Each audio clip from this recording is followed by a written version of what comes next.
Hello, and welcome to my post on truth and beauty.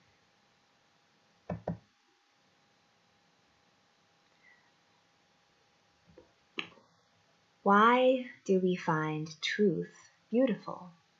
This question gets to the heart of how people give meaning to their lives.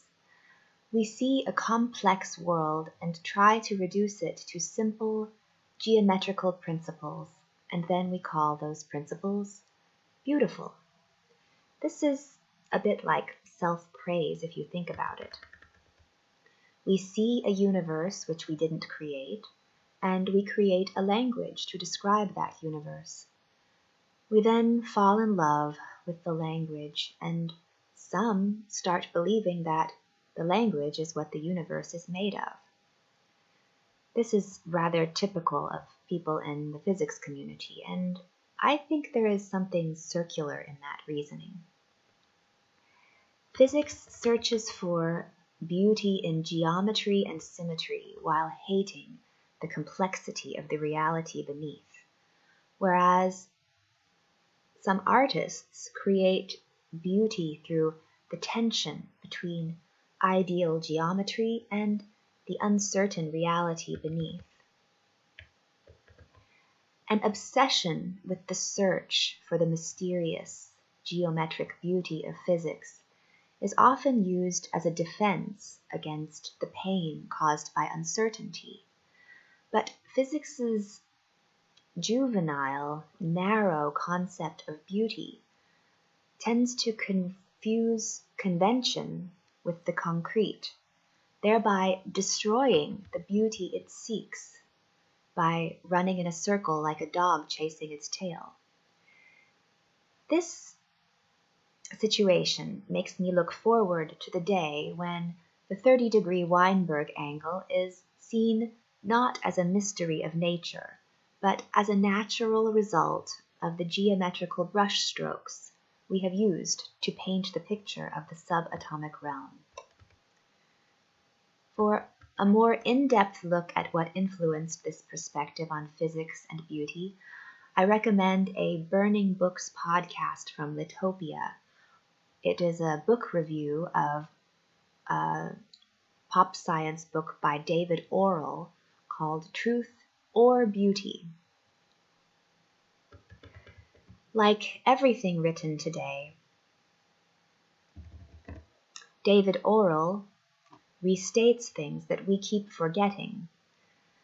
Perhaps Niels Bohr said it all better and more succinctly when he wrote, "A physicist is an atom's way of looking at itself," although he may not have actually written that. Others have attributed the quote to George Wald, Nobel Prize recipient for work in eye pigmentation.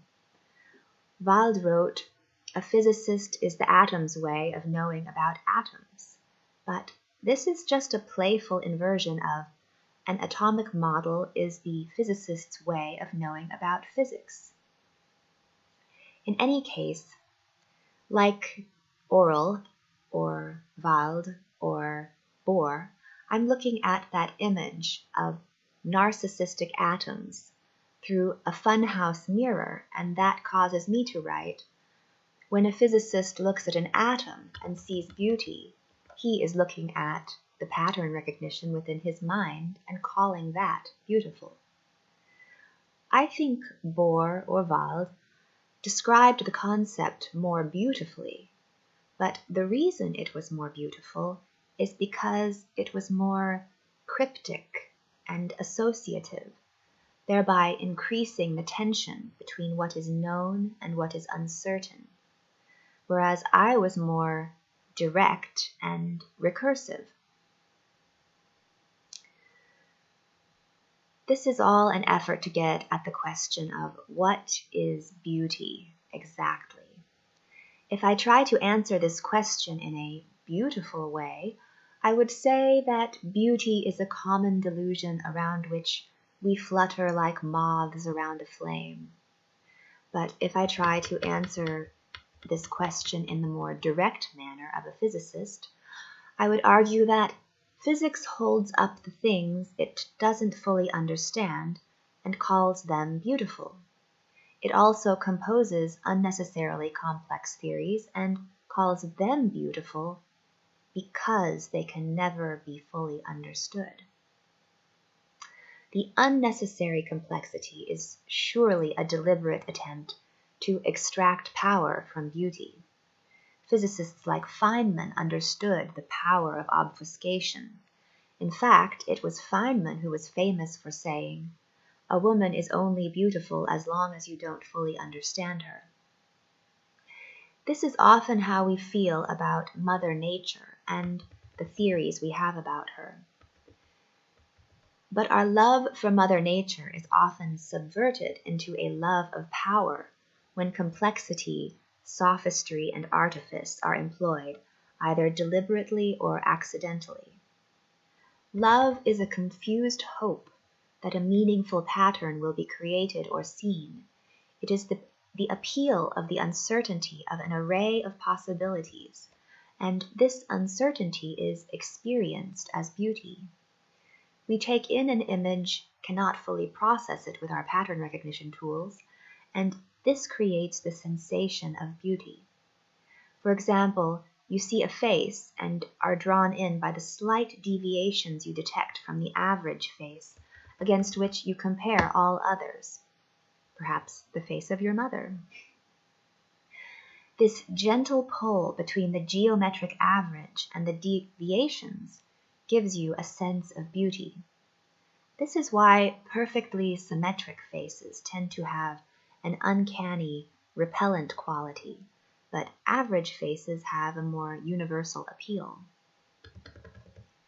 For the same reason that we love beautiful things, we love mysterious seeming things, and that is why physical theories that give paradoxical results are mysterious and experienced by many physicists as beautiful. But this beauty is really a sad reflection of the limits of our understanding. I believe that I was able to develop these sorts of themes more clearly and succinctly in my novels, and I recommend them to anyone with a child who is drawn like a moth to the flame of science. It is often easier to express certain concepts through fiction. With that, I would like to thank you very much for listening to me today, and I hope you stay tuned for my next videos, read my blog, and of course, take a look at the novels I wrote. Until next time.